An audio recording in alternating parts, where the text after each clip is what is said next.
నరసరావుపేటలో ఎన్టీఆర్ భరోసా కార్యక్రమం జరిగింది.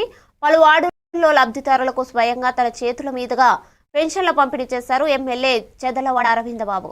ప్రభుత్వం లబ్ధిదారులకు పెన్షన్ల పంపిణీ 1వ తారీఖు వరకు ఇస్తుంది అని ఆనందం వ్యక్తం చేసిన లబ్ధిదారులు కూటమి ప్రభుత్వం అందించిన సంక్షేమ పథకాలు, అభివృద్ధి గురించి ప్రజలకు ఎమ్మెల్యే వివరించారు. ఈ కార్యక్రమంలో పాల్గొన్న రాష్ట్ర గ్రంథాలయ పరిషత్ చైర్మన్ గోనుగుంట్ల కోటేశ్వరరావు, టీడీపీ నాయకులు, కార్యకర్తలు పాల్గొన్నారు.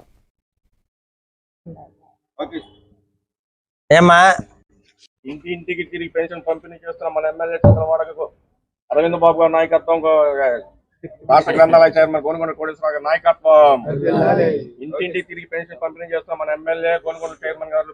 हमारे कौन देता है पेंशन? चंद्रबाबू। तुम्हारे एमएलए कौन है? हमारे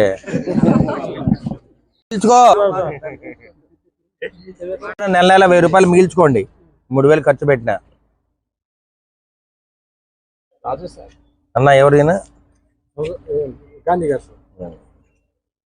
పింఛన్ ఎవరు ఇస్తున్నారన్న? తుమారా బాగున్నారా?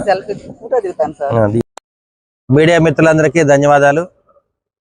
మరి ప్రతి నెల 1వ తేదీన మరి ఎన్టీఆర్ భరోసా పెన్షన్ కార్యక్రమానికి వచ్చిన తర్వాత ఈ పెన్షన్ కార్యక్రమాన్ని చాలా చక్కగా విజయవంతం చేసిన మరి ప్రజలకు, కూటమి నాయకులకు అందరికీ కూడా ధన్యవాదాలు తెలియజేస్తున్నాము. ఇవాళ నరసరావుపేటలో పెన్షన్ కార్యక్రమాన్ని చేస్తూ ఉన్నాము. మరి 19వ వార్డులో, 21వ వార్డులో కూడా చేయడం జరిగింది. ఇప్పుడు 23వ వార్డులో ఉన్నాము. మరి మన రాష్ట్ర గ్రంథాలయ చైర్మన్ గారు గోనుగుంట్ల కోటేశ్వరరావు గారు, అదేవిధంగా మన మున్సిపల్ కమిషనర్ గారు వీళ్ళందరూ కూడా హాజరవ్వడం జరిగింది. ప్రతి కార్యక్రమాన్ని విజయవంతం చేస్తున్న మరి వార్డు నాయకులు, కార్యకర్తలు, మహిళలందరికీ కూడా ధన్యవాదాలు తెలియజేస్తున్నాము.